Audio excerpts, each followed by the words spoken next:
type in Dr. Russell L. Blaylock, excitotoxins, MSGs, aspartame, and watch the video on YouTube. Fat, MSGs, aspartame is in all the food. This stuff is insect killer, and it's they let them cut the strength just a little bit and give it a different name. Dr. Blaylock found 4 different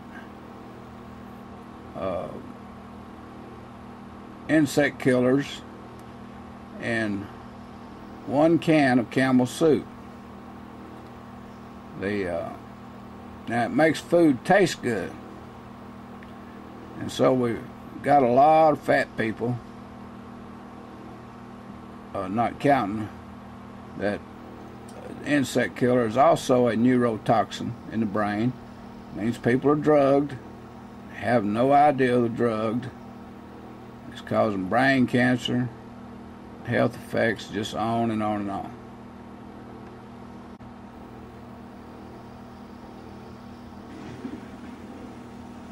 What I'm going to talk about is something that probably most of you know very little about, the details. You may have heard some of the things that I'm going to talk about.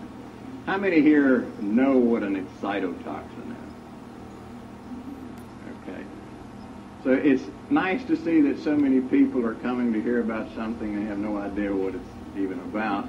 But you're curious because primarily the second part of the title of the book, Excitotoxin, The Taste That Kills.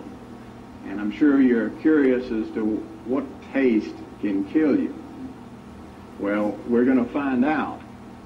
If you could dim most of the lights except for this one over the podium, you can see the slides maybe a little better. An excitotoxin is exactly what its name says. Most people know what a toxin is. A toxin is a poison. When this toxin he's talking about, and the genius lady Phyllis Mullinex is talking about, when this toxin gets in our brains, it's got us drugged, and we have no idea we're drugged. Exciting is something that excites you, causes excitation. And an excitotoxin basically is any substance that causes brain cells to become very excited. And they start firing their impulses very rapidly. And they fire so rapidly that this cell will become exhausted and die.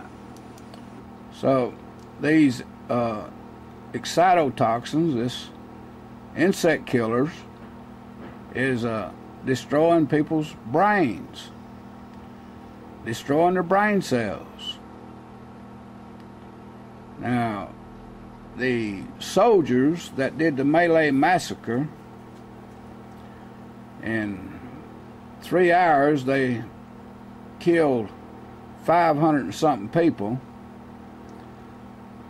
following the orders of Lieutenant Kelly.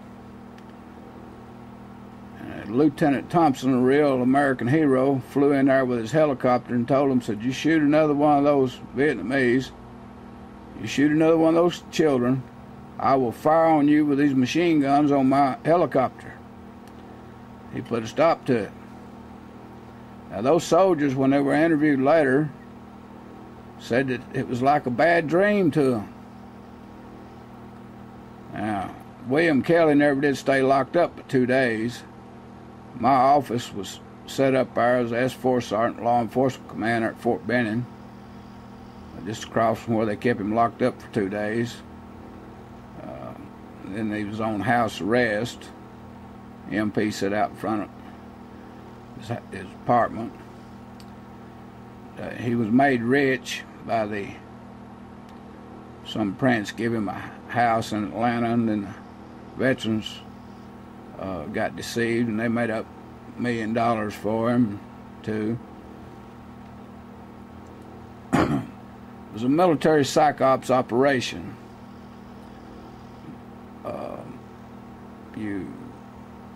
Jim Jones killed all those people down in Jonestown. That was sponsored by the CIA.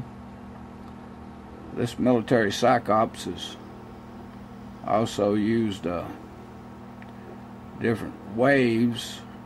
TVs puts off alpha waves that causes endorphins to be released in the brains, and it causes addiction.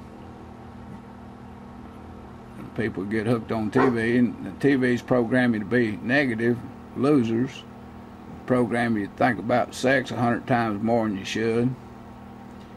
And this addiction to TVs keeps you from talking about important things like not consuming rat poison and not consuming insect killer. I encourage you to come here to YouTube and watch Dr. Russell L. Blaylock, Cytotoxins. He's got different films on here. Do some research about this. People with normal elimination. The problems pose a fluoride toxicity for individuals with kidney disease is a major concern, one that I do not understand why in the United States that we haven't been looking into this issue much more strenuously years ago. We know from studies done in this country that at 2 parts per million, people with kidney disease have bone damage at 2 parts per million. But there's never been a systematic study to see what 1 part per million fluoridated water does to people with kidney disease. It's very disturbing that in the United States that there have been no systematic studies whatsoever on the increased susceptibility that is almost certain to occur. Spent a lot of time in a dental chair as a kid, not from cavities, but from seemingly every other oral surgery you could imagine. And, growing up, it was just from I took science classes. I had a BS in ecology and a BA environmental science in college. And, everything I had heard about and my exposure was that water fluoridation was a good thing. I can't say I read any scientific studies about it. I didn't consent to. Now, it's one thing if it's an epidemic disease. This is not an epidemic disease. What's happened is Now, there's Ralph Nader speaking out against water fluoridation. He said when he spoke out against insect killer in her food, why, then the New World Order come after him, throwed millions of dollars at him trying to harm him. And, of course, Dr. Blaylock took his time and put together a book that he challenges anybody to try to refute. It's an airtight book. Nobody has tried to challenge him. Public Health Service in the U.S. government refuses to even have any kind of update analysis. The matter was closed. Okay, when you get down here at the bottom, after you watch that about how it's affecting humans, then you can click over here and see how it's affecting the horses, cats, and dogs. Right there by the tank with the heated city fluoridated water, looked clean, and eat snow. And they were eating snow a big part of the day. And we noticed that all the colic stopped. The amount of colics that we were having, we didn't have one colic all winter long. And almost all of the symptoms, we had Baby Doe who had all this heavy Cushing's hair. Now, this lady's, some of her horses died from fluoride, and some of their dogs died from fluoride. So it's not just affecting human beings. It's damaging the cats and dogs and horses. This is rat poison.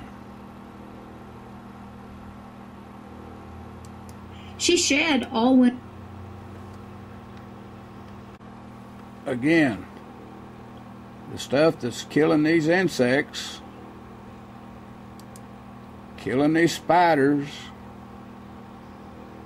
and killing these rats is being put in our water and food. Mr. President, senators, governors, babies are not rats. babies are not insects, and we grown people are not rats, and we're not insects, you governors can order a stop to this fluoride being put in the water with a stroke of a pen. And they're using chlorine to purify our water. If they was using chlorine dioxide, it'd be putting oxygen in our water, making our water healthy for us. 216 cities in America has banned fluoride. They need to ban the chlorine and start using chlorine dioxide.